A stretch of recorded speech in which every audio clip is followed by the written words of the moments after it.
एका संध्याकाळी राहुल कामावरून घरी परतला तेव्हा तो खूप चिडलेला होता. ऑफिसमधील कामाचा ताण त्याने घरात आणला. त्याची पत्नी स्नेहलने त्याला पाणी दिलं आणि विचारलं की काय झालं, इतके रागात का आहात. राहुल ओरडला, तुला काय करायचंय? तू फक्त घरात असतेस, तुला बाहेरच्या कटकटी काय समजणार. तुझ्या या चौकस प्रश्नांचा आता मला खूप कंटाळा आलाय. स्नेहल शांत झाली. तिने रात्रीचं जेवण वाढलं, पण राहुल ताटाकडे न पाहताच दुसऱ्या खोलीत झोपायला निघून गेला. स्नेहलने त्या रात्री काही खाल्लं नाही. ती फक्त खिडकीपाशी बसून विचार करत राहिली की आपलं नातं इतकं कटू कधी झालं. सकाळी राहुलची झोप उशिरा उघडली. त्याला ऑफिसला जायला उशीर होत होता. त्याने पाहिलं की त्याचा डबा टेबलावर तयार होता.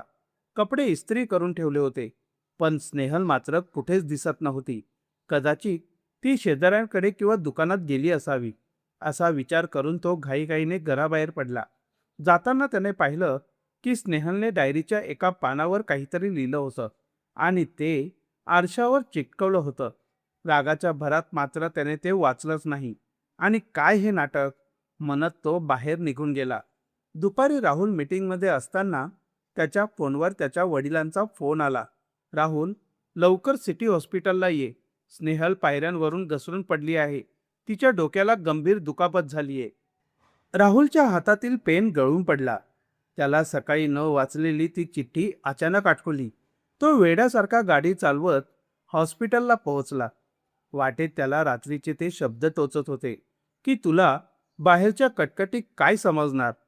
हॉस्पिटलच्या आयसीयू बाहेर त्याचे वडील उभे होते. राहुल त्यांना रडत रडत म्हणाला की बाबा, तिला काही होऊ देऊ नका. ती शुद्धीवर आल्यावर तिला नक्की भेट. पण तुला माहिती आहे का, ती आज सकाळी तुला न सांगता हॉस्पिटलला का चालली होती? काल रात्री तिला खूप त्रास होत होता, पण तुला त्रास नको म्हणून तिने तुला काहीच सांगितलं नाही. ती स्वतःहून चेकअपला जात असताना तिला चक्कर आली. राहुल घरी परतला आणि त्याने ती आरशावरची ती चिठ्ठी वाचली. त्यावर तिने लिहिलं होतं की रात्री जेवला नाहीत म्हणून काळजी वाटते. डब्यात तुमची आवडती भाजी दिली आहे. रात्री लवकर या. मला तुम्हाला काहीतरी आनंदाची बातमी सांगायची आहे. आपण लवकरच आईबाबा होणार आहोत. I love you.